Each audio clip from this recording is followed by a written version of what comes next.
Hey ladies and gentlemen, welcome back to the channel. As always, it is Nick here, back with your daily crypto news and analysis. And today we are going to be talking about Quant Network, aka QNT. And with that being said, I hope that you are all having a beautiful day or a beautiful night wherever you guys are out there in the world. We have been addressing Quant for a very long time, and now we are starting to see the token actually erupting in some nice value, obviously due to the market going through the same 4-year cycle that it usually does. But as we look forward on in time, we are underway in the digital revolution, right? Every single major nation out there is moving towards a CBDC. A lot of people are saying that the US dollar is at risk, things like that, which we know is just ridiculous statements. This article got posted by Watcher Guru, and when you see BRICS, 130 nations move towards a CBDC. US dollar is at risk. Now, the problem that I have with this is that one, as we look at the US, we know that they will most likely be looking into a digital dollar as well. So they're not really at risk at all with this.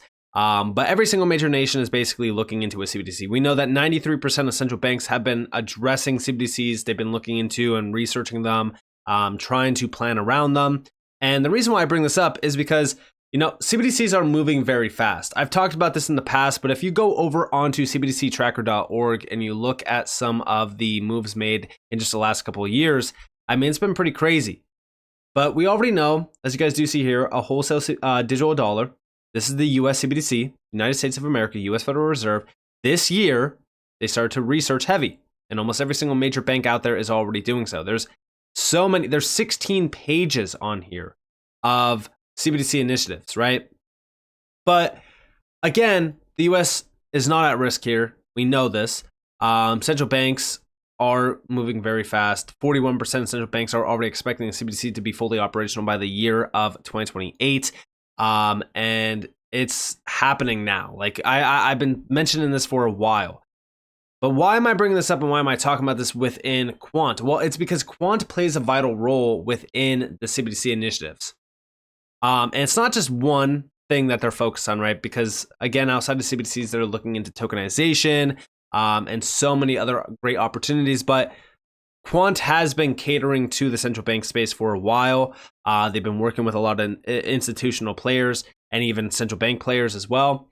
But it's already happening, and it's been happening for well over a few years now. I mean, hell, even if you look at some of the years labeled on cbdctracker.org, it's pretty crazy to see the moves being made. I mean, going all the way back to 2014, I know that this one says 1993. There has been signs of digital currencies in the past, but none of them really kind of came to be until just recently with blockchain becoming a big hit and becoming a big focus. The IMF now is entering their next phases around central bank digital currencies as well. This is going to be one of the largest changes to our monetary system. I have mentioned this in the past that our monetary system is going through a major transformation where they are implementing blockchain-based solutions into everyday lives. I talk about this with Zinfin and XDC through digital trade. Digitization is underway. It's become a big hit in a lot of these areas. But also, if you go back to 2020 with the pandemic, that was a major accelerator for this massive digital transformation happening. And it's all fully centered out on digital forms of central bank money. CBDCs, it's very interesting to look into CBDCs because we know that many players are tied into this. Ripple is also a big player, but so is Quant. And even going back to October of 2021, around October, November, we know that Ripple and Quant were on par with the Digital Pound Foundation. And I believe that they're even connected back to the Digital Euro Association as well. I might be wrong on that, but they have been collaborating on a few initiatives already. Again, a lot of the players that are writing these articles and working for the IMF, for an example, like Tobias Adrian, they have already connected and also highlighted Ripple in major initiatives around cross-border payments, around digital transformations happening as well. So when we look at Ripple and Quant, they are not competing, but they can actually complement each other very well. And I think that that's where a lot of the connections kind of start to unfold around Quant also being a major player within this new system. But we also know that the IMF has been moving pretty quickly on CBDC initiatives. Back in November, for an example, this is when they entered this next phase. And then just recently, around the same exact time, we also seen Kristalina Georgieva saying that central bank digital currencies can actually replace cash and that this is not the time to turn back. And the key points to look at is that the public sector should keep preparing to deploy central bank digital currencies and related payment platforms in the future. We have not yet reached land. There is so much more space for innovation and so much uncertainty over use cases, said Georgieva, managing director at the IMF. This was at the Singapore FinTech Festival of 2023. We also know that Ripple was there in fashion, but also as of June of 2023, only 11 countries have adopted CBDCs. But we know from discussions that almost every single major central bank is already exploring this use case, meaning 93% of them are looking into CBDCs. But the IMF, remember who the IMF has to really kind of, work with. They are the ones that answer back to the central bank of central banks, the BIS. Big shout out to Dread Bongo. Qnt confirmed as technology vendor for the BIS, Project Rosalind. Remember when we talked about this? Project Rosalind was created by the BIS to explore APIs for retail central bank digital currencies. Participants, API users, included Amazon, Bank of Canada, Barclays, MasterCard. There was also advisor groups from Visa, R3, Stripe, and even Google. We were chosen to provide the technology because of our history of innovation, expertise in financial services, and deep experience in payments, previously running mission-critical infrastructure. Only we can do what the project needed from a technology partner and payments expert. This is Gilbert Verdian. And remember, right, this is what I mean around going back in time to 2021 when Ripple and Quant were on the technologies list for the digital pound. When we talk about the Digital Pound Foundation, Quant is providing the tech stack, the infrastructure, the key infrastructure layer. Ripple is providing a significant piece of the puzzle as well by being able to settle anything of value. XRP being a decentralized bridge currency between CBDCs, that's a crucial step in the right direction of where we are going. But also, when we look at Quant being on the vendor team, this is crucial to mention considering the fact that Quant was directly chosen to be the key infrastructure layer for Project Rosalind, which was experimenting and planning a full retail CBDC. These are the API use cases.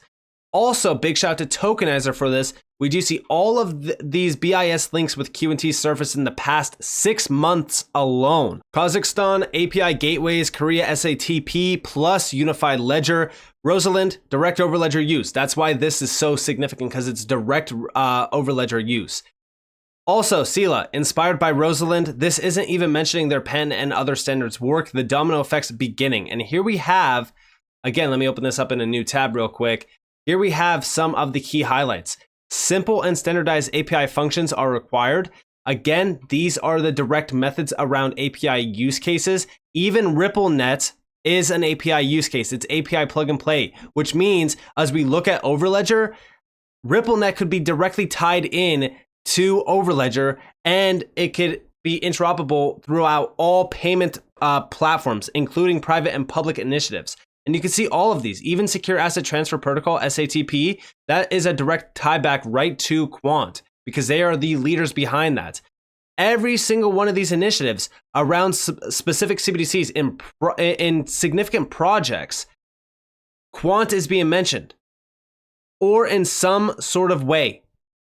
Outlines of Project Rosalind is a significant one because that is, of course, in the UK with the Bank of England, which we know Ripple has ties back to the Bank of England as well. Again, the Digital Pound Foundation is a significant one to mention as well. But this is direct use of Overledger. Like, this is kind of crazy to think about. And again, the signs are already there to look into this and do a lot more research. But this is just in the last 6 months alone. Quant is a leader around this space. Also, big shout out to Crypto Eddie. We actually see here, this got posted on Christmas. If you believe CBDCs are inevitable, then Quant, QNT, the token, is direct exposure to that digital build out and growth as the token is used to access the technology. CEO Gilbert Verdian summarizes their focus. Test it in a real world setting with the Bank of England, the BIS, and people like Amazon, MasterCard, and even Barclays. Check this video out. This was about roughly 3 weeks old. We roam the world with our phones digitally. We move easily between countries and everything comes with us. But the one thing that's been left behind is our money. People think our money is digital. We've got internet banking, we've got automatic real-time payments and transactions, card payments. All those things are an overlay of the old money system. If you make it purely digital, in line with society's needs, it removes a lot of the friction, it creates a lot of efficiency, and really provides a new way to use money. Central bank digital currencies are inevitable. If you look at all the stats, 80% of central banks looking at a CBDC and what it means, and there's others that are piloting, and there's some that have actually implemented CBDCs. So a central bank digital currency is pretty much a reset of how money should work and how the whole infrastructure should be set out. And so what that means to banks is there is a new form of money they need to be ready for. At Quant, we've been at the forefront of blockchain technology, first starting out by establishing standards for the industry to build the technology. We've created a central bank digital currency platform where all central banks can actually test practically the theoretical concepts of a CBDC and what it means for them. But more importantly, the banks can start integrating central bank technology into their payment systems. One of the projects we've been working on has been with the Bank of England and the BIS on Project Rosalind.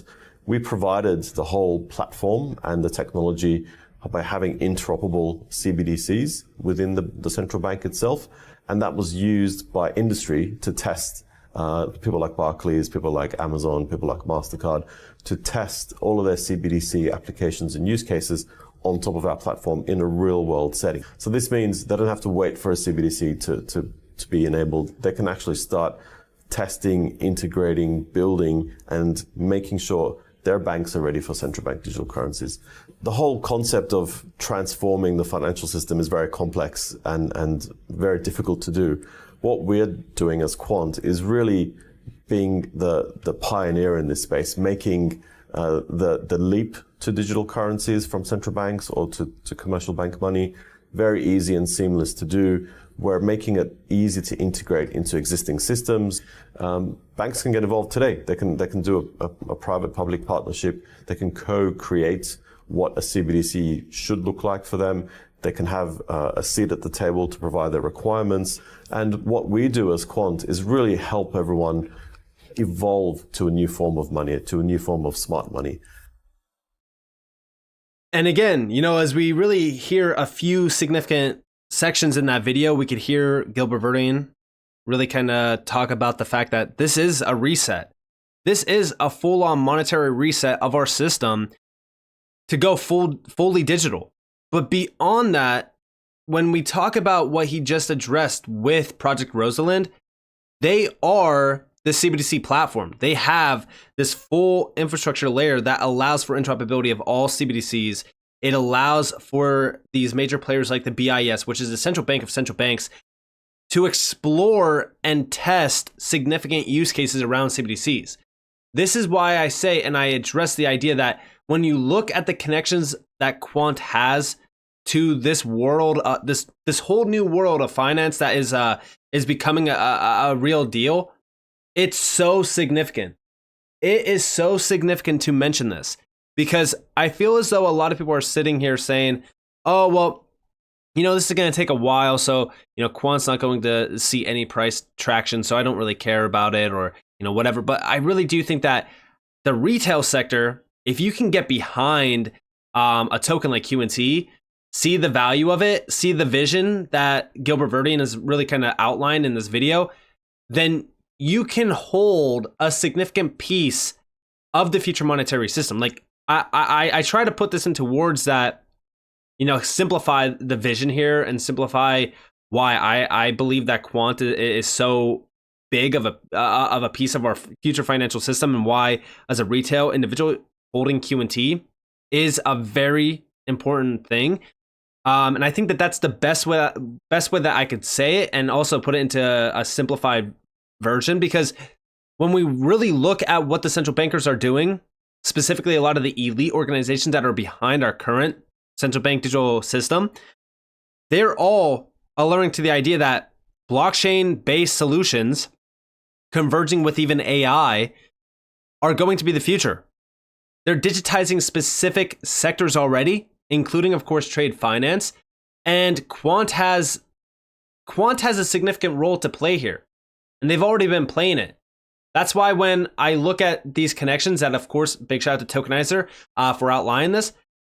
When we look at all these significant connections and we look at what they've been mentioning, the specific terminology like API plug and play technology through, a significant layer. Specifically, when we look at Overledger and we look at the wording that they have here and we compare it to all of these other projects that the BIS has outlined, these are very significant to note. And also, make sure that you are looking into the participants here. The World Economic Forum, the BIS, the IMF, like these are organizations that are pulling the strings of everyday life. They are the ones that are in charge of our current system. So as we look at them and how they are alluring to what's happening here around APIs, and they're testing these new systems while 93% of central banks are looking into CBDCs, and the IMF directors telling us, like, listen, this is not the time to turn back. The future is digital.